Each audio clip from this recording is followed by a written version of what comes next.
আমরা বেইনসাফের শিকার হবে না। আসুন এবার ছাত্রদের এই স্লোগানটাকে আমরা বাস্তবে রূপ দেওয়ার জন্য সাংবাদিক, রাজনীতিবিদ, দেশের ব্যবসায়ীবৃন্দ, আপামর জনতা আমরা অঙ্গীকার করি আমরা কেউ ইনসাফের বিরুদ্ধে কলম ধরব না, ন্যায়ের বিরুদ্ধে কলম ধরব না, বরং ইনসাফের পক্ষে, ন্যায়ের পক্ষে।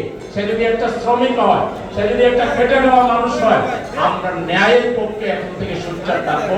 যদি যার যার জায়গা থেকে আমরা অধিকারবদ্ধ হতে পারি, তাহলে আমাদের সাংবাদিক বন্ধুদের উপরে আর কেউ এরকম অন্যায় চাপ দিতে পারবে না, তাদেরকে অধিকার হারা করতে পারবে না।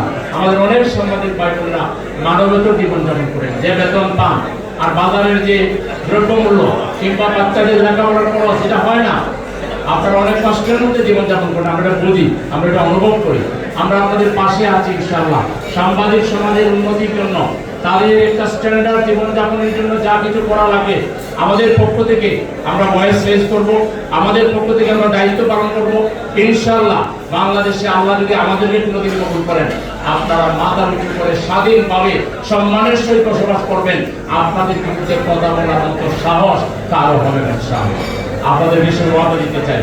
সুতরাং ইনসাফের ভিত্তিতে যে স্বাধীন হয়েছে, আমরা সেই ইনসাফ কায়েমে পরস্পরকে যেন সহযোগিতা করি। তাআওয়ানু আলাল বিররি ওয়াত তাকওয়া ওয়া লা তাআওয়ানু আলাল ইসমি ওয়াল উদওয়ান।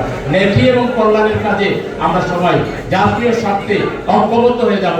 অন্যায় এবং সমস্ত মন্দের বিরুদ্ধে আমরা ঐক্যবদ্ধ হয়ে যাব ইনশাআল্লাহ। আল্লাহ রাব্বুল আলামিন আমাদের বিবেককে জাগ্রত করে দিন, আমাদেরকে পরস্পর মিলেমিশে আমাদের দেশটাকে কার্যকরভাবে একটা ইনসাফের দেশে পরিণত করার জন্য আমাদের সকলকে একযোগে কাজ করার তৌফিক দান করুন।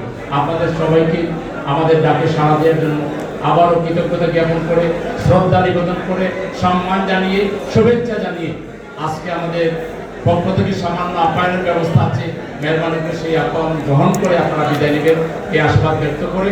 নামাজের ব্যবস্থা উপরেও আছে, এখানেও আমরা পড়বো। যারা এখনই পড়তে চান আমাদের সাথে সামিল হতে পারেন।